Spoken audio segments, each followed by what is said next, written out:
São Charles de Foucault e Santa Teresa do Menino Jesus. 129.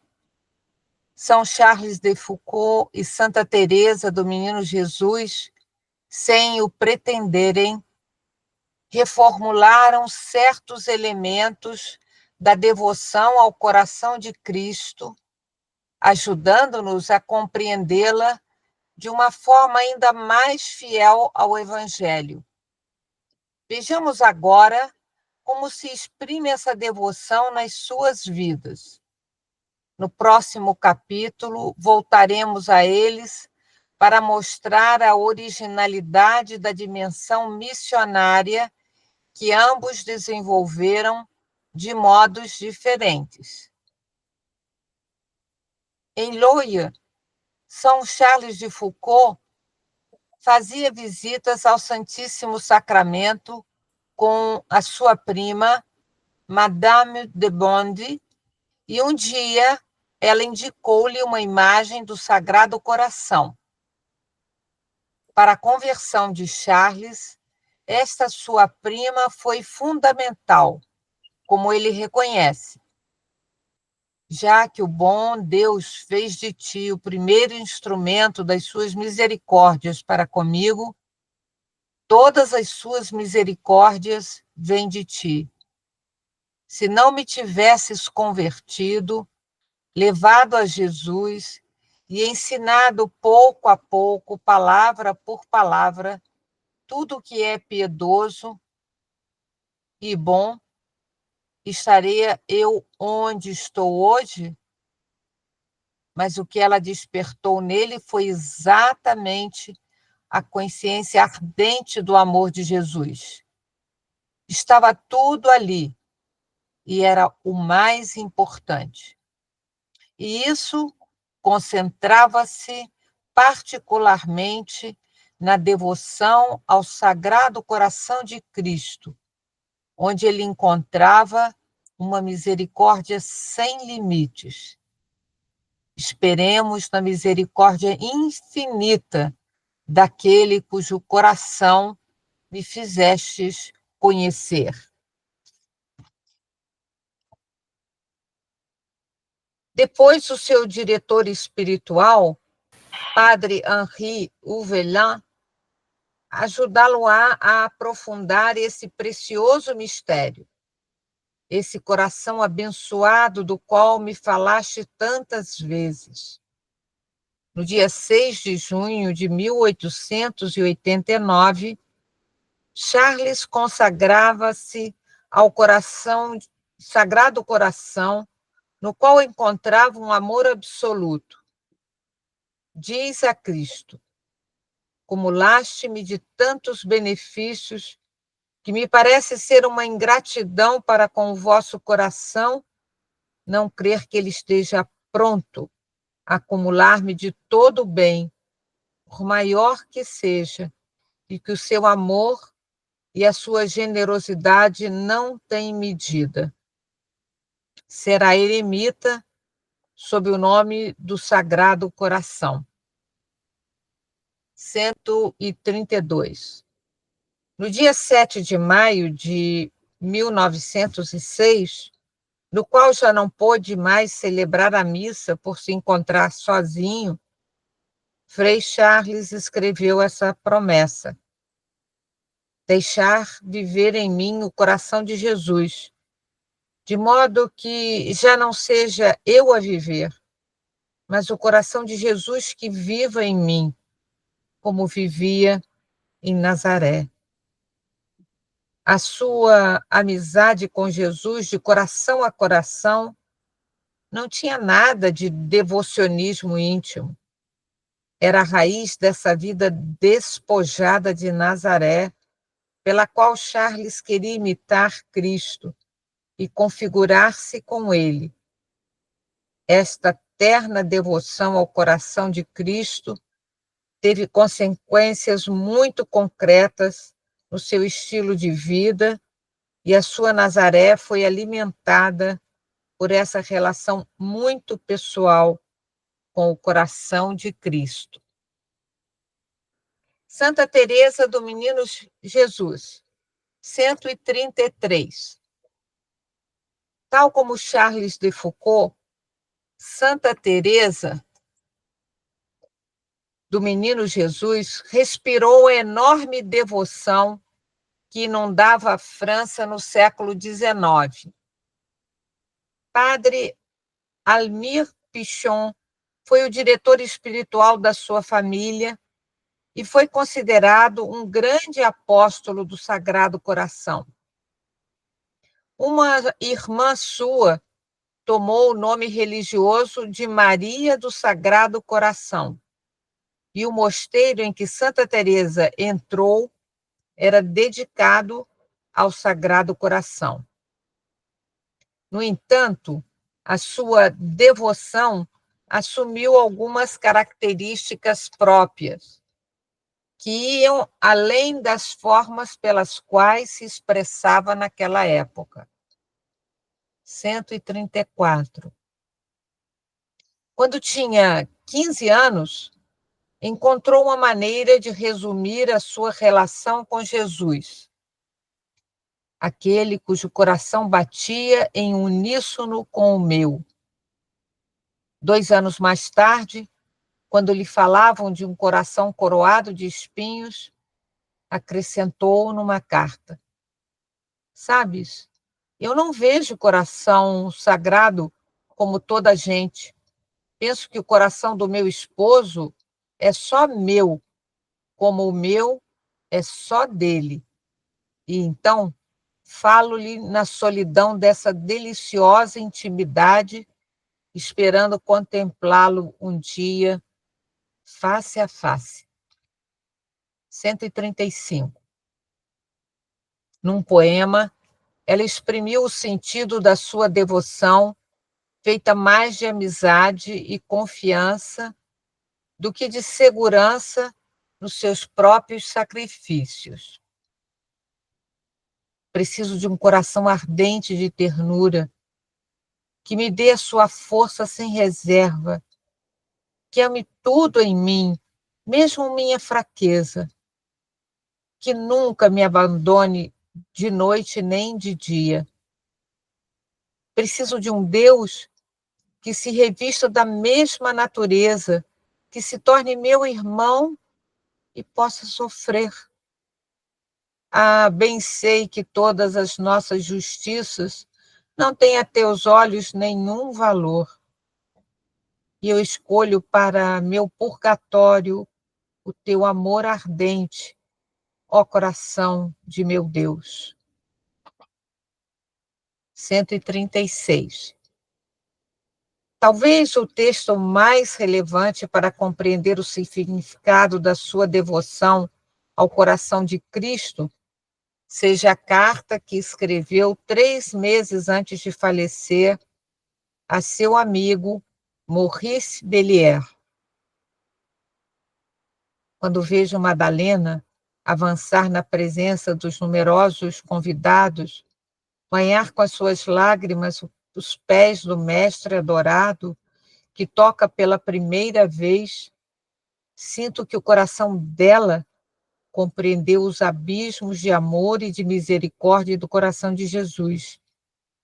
E que, por muito pecadora que ela seja, este coração de amor está não só disposto a perdoar-lhe, mas ainda a prodigalizar-lhe os benefícios da sua intimidade divina, a elevá-la até aos mais altos cumes da contemplação. Ah, meu querido irmãozinho, desde que me foi dado compreender também o amor do coração de Jesus, confesso que ele afastou do meu coração todo o temor. A lembrança das minhas faltas humilha-me, leva-me a nunca me apoiar na minha força, que é só fraqueza. Mas essa lembrança fala-me ainda mais de misericórdia e de amor. 137. As mentes moralizantes, que pretendem controlar a misericórdia e a graça, diriam que Teresa podia afirmar isso porque era uma santa, mas que um pecador não poderia dizer o mesmo. Ao fazê-lo, retiram à espiritualidade de Teresa sua bela novidade que reflete o coração do Evangelho. Infelizmente, tornou-se comum em alguns círculos cristãos tentar aprisionar o Espírito Santo num esquema que lhes permita ter tudo sob a sua supervisão. Entretanto, esta sábia doutora da Igreja desmente-os e contradiz diretamente essa interpretação redutiva, com palavras muito claras. Ainda que eu tivesse cometido todos os crimes possíveis, mesmo assim, teria sempre a mesma confiança. Sinto que toda essa multidão de ofensas seria como uma gota de água lançada num braseiro ardente. 138. A irmã Maria, que a elogiava pelo seu amor generoso a Deus, disposto até ao martírio, responde longamente numa carta que é hoje um dos grandes marcos da história da espiritualidade. Essa página deveria ser lida milhares de vezes pela sua profundidade, clareza e beleza. Nela, Teresa ajuda a irmã do Sagrado Coração a não concentrar essa devoção no âmbito da dor, já que alguns entendiam a reparação como uma espécie de primado dos sacrifícios ou de cumprimentos moralistas. Pelo contrário, ela resume tudo na confiança, como a melhor oferta, agradável ao coração de Cristo. Os meus desejos de martírio não são nada. Não são eles que me dão a confiança ilimitada que sinto no coração. Para dizer a verdade, são as riquezas espirituais que tornam alguém injusto quando descansamos nelas por complacência e cremos que são algo de grande. O que lhe agrada é ver-me amar a minha pequenez e minha pobreza. É a esperança cega que tenho na sua misericórdia. Eis o meu único tesouro. Se desejais sentir alegria, sentir atração pelo sofrimento, é a vossa consolação que procurais. Compreendei que para amar Jesus, para ser a sua vítima de amor, quanto mais fraco se é, sem desejos, nem virtudes, tanto mais puro se está para as operações desse amor consumador e transformante. Oh, como eu queria fazer-vos compreender o que sinto. Só a confiança, e nada mais que a confiança, tem de conduzir-nos ao amor. 139. Em muitos dos seus textos, percebe-se a sua luta contra as formas de espiritualidade demasiadamente centradas no esforço humano, no mérito próprio, na oferta de sacrifícios, em certas tarefas para ganhar o céu. Mas, para Teresa, o mérito não consiste em fazer nem dar muito, mas antes em receber. Leamos uma vez alguns desses textos muito significativos, onde ela insiste num outro caminho, que é um caminho simples e rápido para ganhar o Senhor através do coração. 140. Assim escreve a sua irmã Leônia. Garanto-te que Deus é muito melhor do que tu imaginas. Contenta-se com um olhar, com um suspiro de amor. Quanto a mim, acho a perfeição muito fácil de praticar, porque compreendi que nada há a fazer senão ganhar Jesus pelo coração. Vê uma criancinha que acaba de arreliar a mãe. Se lhe estende os bracinhos sorrindo e dizendo, dá-me um beijo, não torno mais a fazer isso? Poderá a mãe deixar de a apertar contra o coração com meiguice e esquecer as suas travessuras? No entanto, sabe muito bem que o seu querido filho cairá de novo na próxima ocasião. Mas não tem importância. Se ele tornar a ganhá-la pelo coração, nunca será castigado. 141. Numa carta ao padre Adolphe Rouland, diz: o meu caminho é todo de confiança e de amor.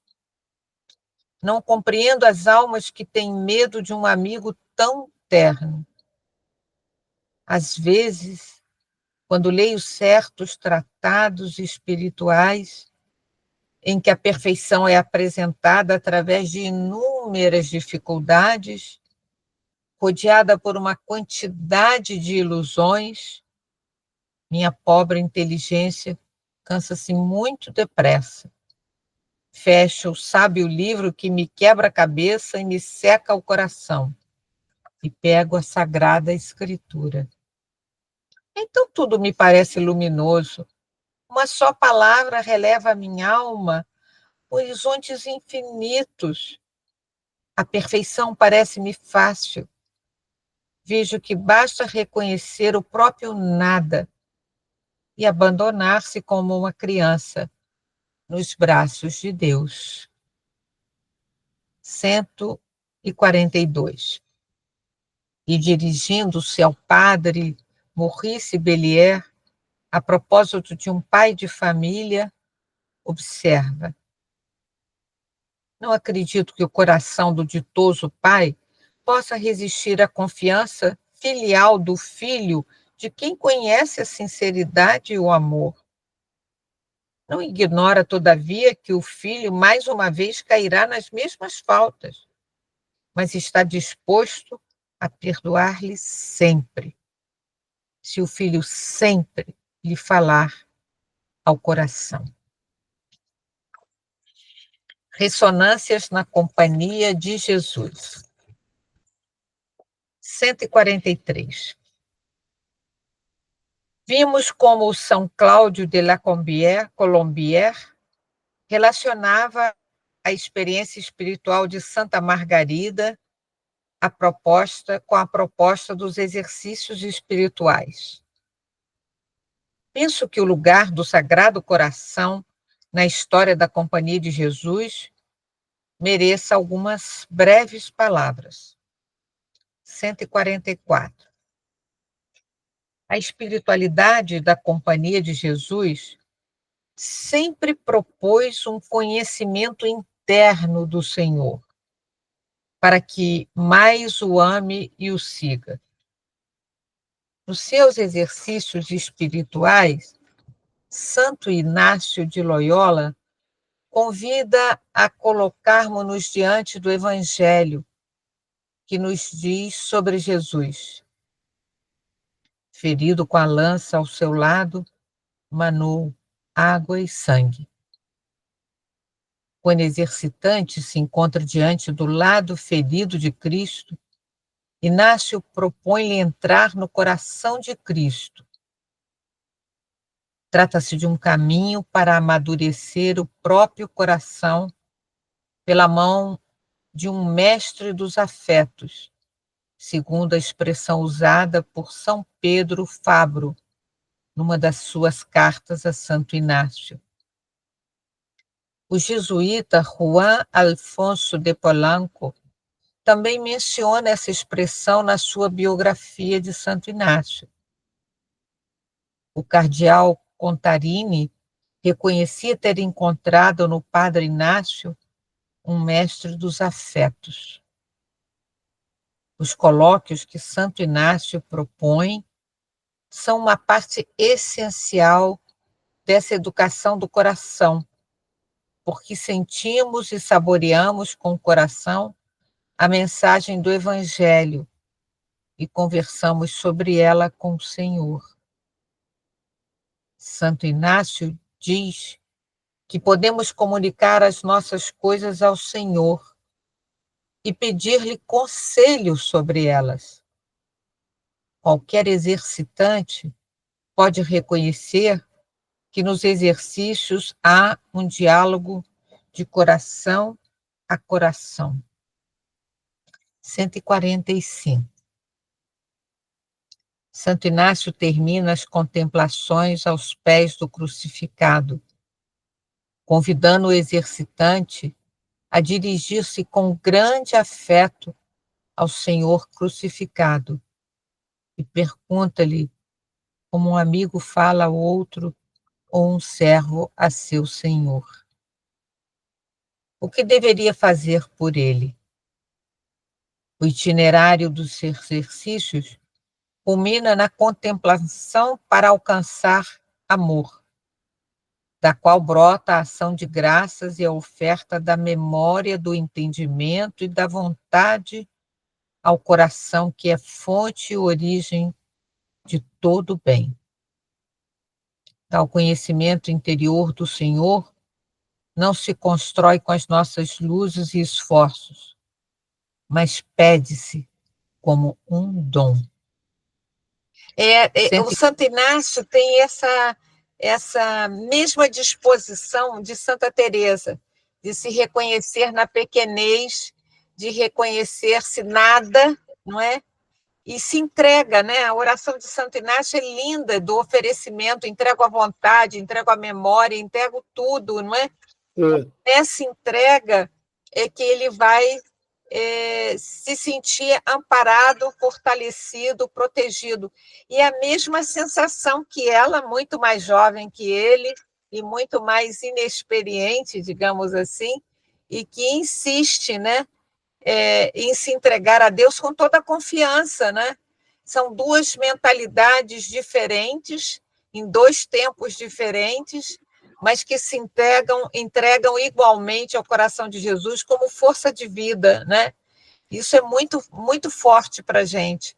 Saber que não são os santos que comem o pão que o diabo amassou, que vão chegar necessariamente mais perto do coração de Jesus, mas os mais abandonados, né? Muito bonito isso. E é uma sensação de que os mais abandonados têm. Se você conversar com uma pessoa que tem, que vive a fome, que é uma pessoa excluída, tal, que sofre para botar comida em casa e trabalha muito, não tem tempo para rezar nunca, né? Da boca dessa pessoa sempre saem palavras do tipo: mas Deus há de prover, o pouco com Deus é muito. Quer dizer, para eles o Deus é o cotidiano. Mas isso é a maravilha da vida. Nós, da nossa vaidade, entendeu? Saímos disso. Não, é muito, eu acho isso que você falou agora é muito importante, né? Todas as coisas da vida, as menores, né? Levantar da cama, respirar o oxigênio, não é? Sair para o trabalho, não é? Ter como ir ao trabalho, não é? Voltar do trabalho inteiro, não é? Tudo isso é motivo para a gente pensar que Deus anda conosco, não é? E ser grato, não é? Eu acho que essa gratidão e essa entrega é que fazem maravilhas na vida da gente, que não é nada, né? A gente não é nada, né? Mas é Sim. maravilhoso isso. E quanto mais você reconhece. Eu gosto muito do Spinoza, quando ele fala assim, que a gente é como se fosse uma onda no oceano. A vida da gente é uma onda. Por um momento, a onda sobe, ela cai, mas ela nunca deixou de ser oceano. Isso é Né? interessante. E isso é quando ele vai explicar ele lá na Ética para os Geômetros, lá quando ele vai explicar, quando ele entende que é uma mesma matéria. Né? E é muito profundo isso. Muito. Não, e a gente pensa que tem fórmula, que tem orações certas, né? E que se você não rezar e não fizer essa penitência ou aquela, Deus não te ouve ou não te vê, não é? E a gente olhando o Evangelho, a gente percebe que Cristo aponta todo o tempo a presença de Deus nas coisas mais simples, né? Então a gente a igreja precisa retornar ao Evangelho, né? Essa é a questão. 146. Essa mesma experiência está na origem de uma longa cadeia de padres jesuítas que se referiram explicitamente ao coração de Jesus, como São Francisco de Borja, São Pedro Fabro, Santo Afonso Rodrigues, Padre Álvares de Paz, Padre Vicente Garrafa, Padre Kasper Dubzinski e outros tantos. Em 1883, os jesuítas declararam que a Companhia de Jesus aceita e recebe com espírito pleno de alegria e gratidão o suavíssimo encargo que lhe foi confiado por nosso Senhor Jesus Cristo de praticar, promover e propagar a devoção de seu diviníssimo coração. Em dezembro de 1871, o padre Peter Jan Becker consagrou a companhia ao Sagrado Coração de Jesus e o padre Pedro Arrupe, como sinal de que ainda continuava a fazer parte da vida da companhia, voltou a fazê-lo em 1972, com uma convicção que se expressa nessas palavras. Quero dizer à companhia algo que sinto não dever calar. Desde meu noviciado, sempre estive convencido de que a chamada devoção ao Sagrado Coração contém uma expressão simbólica da realidade mais profunda do espírito inaciano e uma eficácia extraordinária, ultra quam speraverdinte, tanto para o aperfeiçoamento pessoal como para a fecundidade apostólica. Ainda conservo a mesma convicção. Encontro nessa devoção uma das fontes mais íntimas de minha vida interior. 147.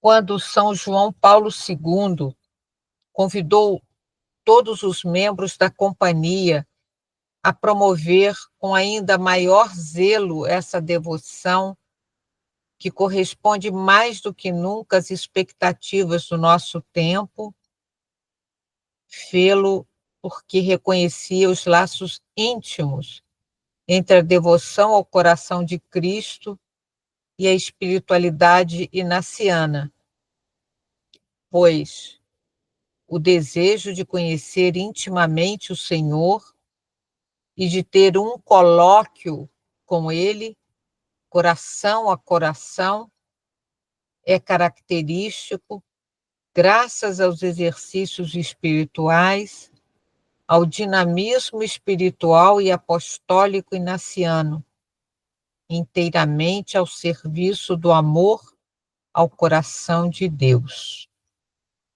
Uma longa corrente de vida interior. 148. A devoção ao coração de Cristo reaparece no caminho espiritual de vários santos muito diferentes entre si. E em cada um deles, esta devoção assume novos aspectos. São Vicente de Paulo, para dar um exemplo, dizia que o que Deus quer é o coração. Deus pede principalmente o coração que é o principal. Por que razão quem não tem bens merece mais do que quem, tendo grandes posses, renuncia a elas? Porque quem não tem nada vai a ele com mais afeto. E é isso que Deus quer de modo especial. Isso implica aceitar que o próprio coração se una ao de Cristo. Uma irmã que faz todo o possível para predispor o seu coração a estar unido ao de Nosso Senhor, quantas bênçãos não receberá de Deus. 149. Por vezes, somos tentados a considerar esse mistério de amor como um admirável feito do passado, como uma bela espiritualidade de outros tempos. Mas devemos recordar sempre de novo, como dizia um santo missionário, que este coração divino, que suportou ser trespassado por uma lança inimiga para poder derramar por aquela ferida sagrada os sacramentos, onde se formou a igreja, jamais deixou de amar. Santos mais recentes, como São Pio de Pietrelcina, Santa Teresa de Calcutá e tantos outros, falam com sincera devoção ao coração de Cristo. Mas gostaria de recordar também as experiências de Santa Faustina Kowalska, que repropõe a devoção ao coração de Cristo, colocando uma forte ênfase na vida gloriosa do ressuscitado e na misericórdia divina. Com efeito, motivado pelas experiências dessa santa e bebendo a herança espiritual do bispo São Joseph Sebastian Pelsar, São João Paulo II relacionou intimamente a sua reflexão sobre a misericórdia com a devoção ao coração de Cristo. A Igreja parece confessar, de modo particular, a misericórdia de Deus e venerá-la, voltando-se para o coração de Cristo. Com efeito, a aproximação de Cristo no mistério do seu coração permite deter-nos neste ponto da revelação do amor misericordioso do Pai, que constitui, em certo sentido, o núcleo central da missão messiânica do Filho do Homem. O próprio João Paulo II, referindo-se ao Sagrado Coração, reconheceu de modo muito pessoal: ele falou-me desde a idade juvenil. 150. A atualidade da devoção ao coração de Cristo é particularmente evidente na ação evangelizadora e educativa de numerosas congregações religiosas femininas e masculinas, marcadas desde as suas origens por essa experiência espiritual cristológica. Mencioná-las todas seria uma tarefa interminável. Vejamos apenas 2 exemplos ao acaso. O fundador São Daniel Comboni encontrou no mistério do coração de Jesus a força para seu empenho missionário. Impelidas pelo amor do coração de Jesus, procuramos o crescimento das pessoas na sua dignidade humana e como filhos e filhas de Deus, com base no Evangelho e nas suas exigências de amor, perdão, justiça e solidariedade para com os pobres e marginalizados. Do mesmo modo, os santuários consagrados ao coração de Jesus, espalhados por todo o mundo, são uma atraente fonte de espiritualidade e fervor. A todos aqueles que, de algum modo, colaboram nesses lugares de fé e de caridade, dirijo minha bênção paterna.